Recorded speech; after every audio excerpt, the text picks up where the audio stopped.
Canal 24 Horas. Entrevistas 24. Viviendas afectadas en el sur por vientos e inundaciones, caída de árboles y remociones en masa en caminos son algunos de los efectos que hasta el momento ha dejado el sistema frontal que afecta a gran parte del país. En lo que respecta a la región metropolitana, se están llevando a cabo una serie de trabajos con el fin de evitar distintos efectos que se puedan dar. Vamos a hablar del tema, de los puntos críticos también que existen en Santiago, a puertas de las lluvias. Para eso estamos con Martín Andrade, director ejecutivo de la Corporación Ciudades. Martín, muchas gracias por acompañarnos, bienvenido. Encantado, Nicolás. Efectivamente, hace poco, Senapred hace un par de días atrás, justamente muestra y abre la información sobre todos los puntos críticos, sobre todo en la ciudad de Santiago, lo hizo también a nivel nacional. Sí, por supuesto. Y es muy interesante esta información porque de alguna forma te permite luego hacer un doble clic sobre esta información y decir, sobre estos más de 1.200 puntos críticos de la ciudad de Santiago, ¿dónde se concentran?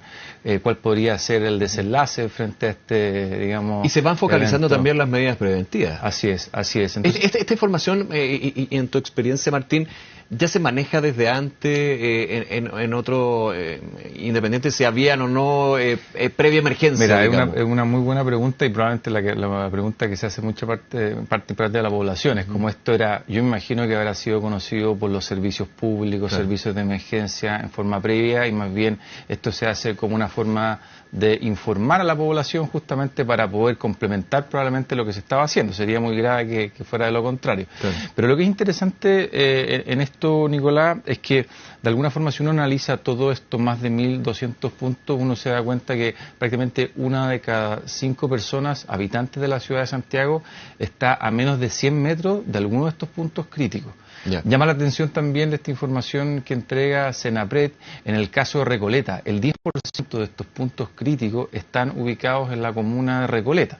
Lo otro que también llama la atención tiene que ver con la pregunta que han planteado también algunas autoridades con respecto, por ejemplo, al tema de las clases. O sea, prácticamente lo que uno puede ver es que hay un 6% de establecimientos educacionales que está a menos de 100 metros de estos puntos críticos. Un 6% aquí en Santiago. Siempre hablando de la región metropolitana.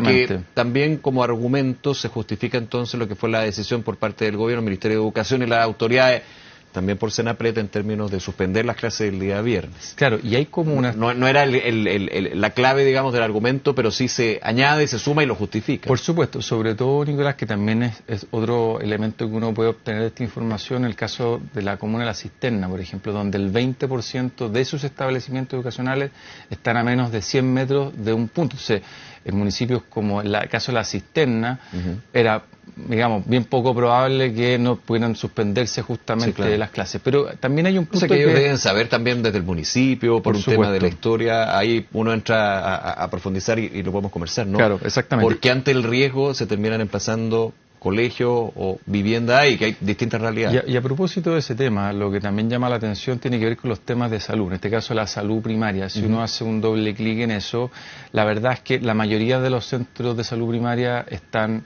lejos de estos puntos, ¿no es cierto?, críticos, pero, por ejemplo, en el caso de la comuna de La Cisterna llama la atención que prácticamente el 20% de los centros de salud primaria están a menos de 100 metros de estos puntos críticos. Entonces, 100 metros es nada. Es nada. Entonces, ¿a qué quiero decir con esto? Es que es interesante también, además de los datos y entender, digamos, dónde se producirían posiblemente inundaciones, entender cómo priorizamos recursos. 1.200 puntos críticos es un montón. Entonces, la pregunta es, ¿dónde podemos focalizar los esfuerzos? Por un lado, está este ejemplo que daba en el caso de la comuna de La Cisterna desde el punto de vista de los establecimientos educacionales. 20% que están en zonas altamente susceptibles. Exacto, probablemente quizás esos niños de esos colegios, quizás otros colegios simplemente se suspendan el día viernes, pero ¿qué pasa la otra semana? Probablemente van a ser lugares anegados y queremos que nuestros niños dejen ir al colegio 1 o 2 semanas. Sí, claro. Eso es una catástrofe para todos quienes somos papás y en general para el funcionamiento de la ciudad. Lo mismo, por ejemplo, con respecto a los centros de salud. O sea,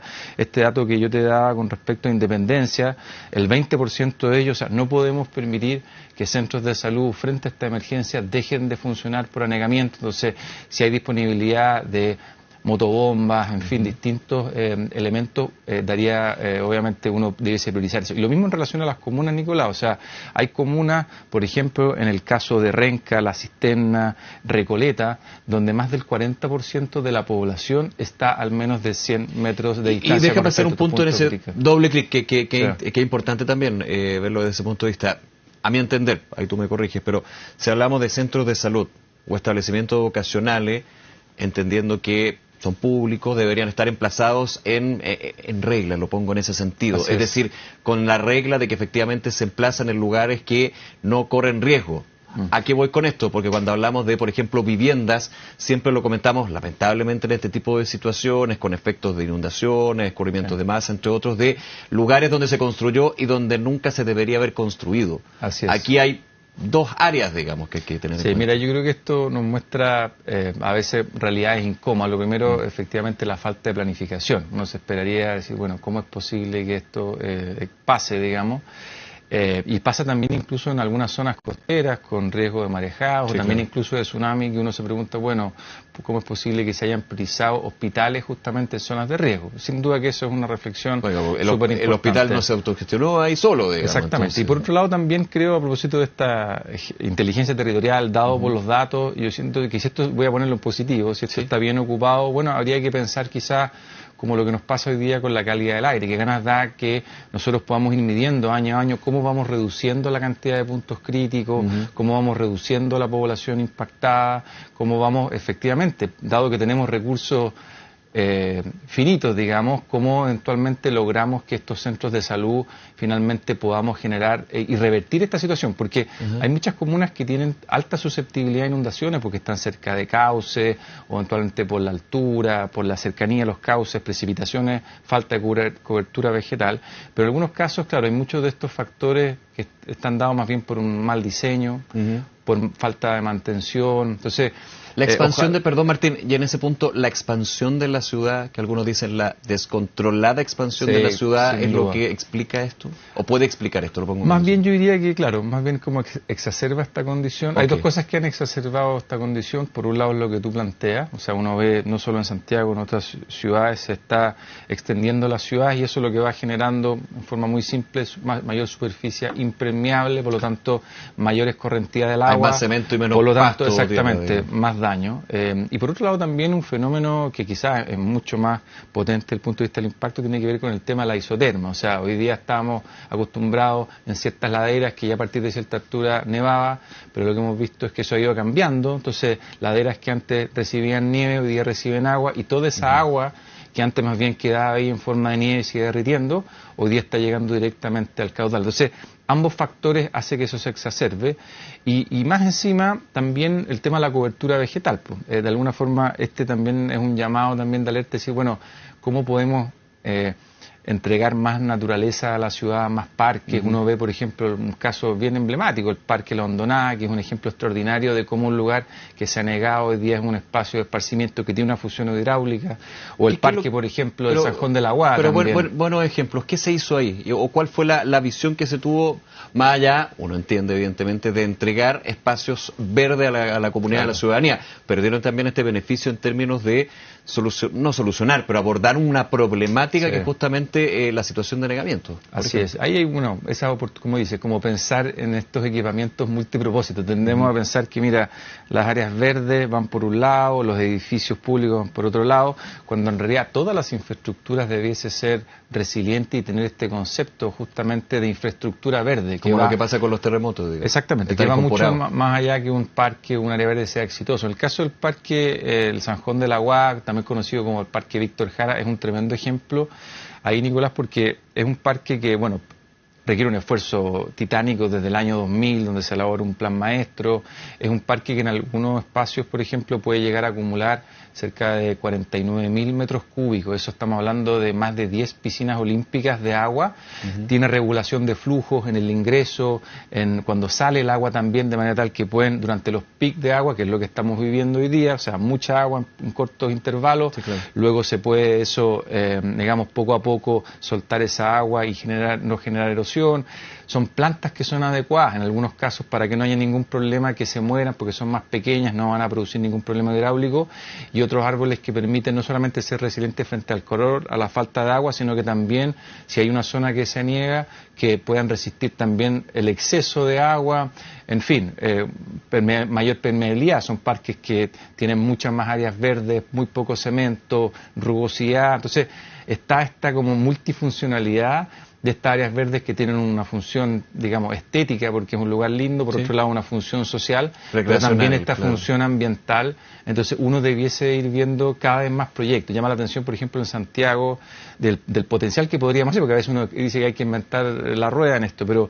tantos bandejones centrales, tantos jardines, por ejemplo, las aceras, que bien diseñados, Nicolás, podrían eventualmente estar bajo el nivel del pavimento, por así decirlo, y que el agua escurra hacia ellos. En vez de lo que hacemos ahora es que el agua va directo, digamos, a los sistemas de agua y lluvia. Entonces hay que ir a una mutación como de esta cosa de la infraestructura gris, de cómo tratemos de sacar el agua lo más posible y lo más rápido posible de la ciudad.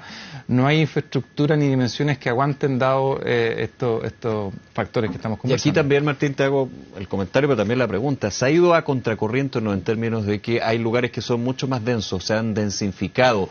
No digo que esté mal, digamos, el levantar edificios, proyectos inmobiliarios, pero claramente donde habían 4, voy a inventar el número, 4 viviendas hace años, ahora hay 200 viviendas. Y los colectores de agua lluvia y todo el proceso que uno no lo ve, digamos, porque es subterráneo, uno dice, claro, hay una capacidad máxima que era limitada, pero que ya se sobrepasó. No doy ejemplos porque me faltan los datos, pero uno entendiendo también cómo funciona esto, me imagino que va por ahí, ¿no? Pero totalmente, hay muchas comunas que lamentablemente, de hecho no hay espacio muchas veces en las aceras para caminar, menos para poner un árbol, menos para poner una jardinera. Entonces, mira, el cambio climático, y uno lo ve en el fenómeno, ¿no es cierto?, de las lluvias, también lo ve en el fenómeno del calor, muestra como la otra cara de la desigualdad, porque lamentablemente aquellas comunas con menos áreas verdes, menos árboles, menos cobertura vegetal, muchas veces lo que está pasando es que, claro, son muchas de esas comunas donde se han ido mayor población más vulnerable, se han construido muchas viviendas en grandes cantidades, mucha densidad, sin tener infraestructura verde, que es fundamental. Entonces, eso hace que sean, por así decirlo, sean múltiples factores los que están afectando esa calidad de vida. Hoy día lo vemos con la lluvia, en el verano vemos que hay diferencias de temperatura hasta 7 grados el mismo día en la misma ciudad, a la misma hora, y también incluso también nos vemos, Nicolás, con respecto al tema del frío. Entonces, aquí la naturaleza es muy sabia en eso, y por lo tanto es capaz de ayudarnos justamente a esta regulación, a esta infiltración, y un poco yo creo que el llamado acá, mirando en el largo plazo, más allá de la emergencia, con estos datos que estamos viendo, es que tratemos de justamente impulsar proyectos de infraestructura verde de manera tal que podamos hacer que nuestras ciudades y nuestros ciudadanos también seamos más resilientes frente al fenómeno que estamos viviendo del cambio climático, y en este caso de las lluvias, quizás menos lluvias, pero en menores intervalos de tiempo. Claro, más intensa. Martín Andrade, siempre un placer, muchas gracias por acompañarnos. Gracias a ustedes. Que estén muy bien. Entrevistas 20.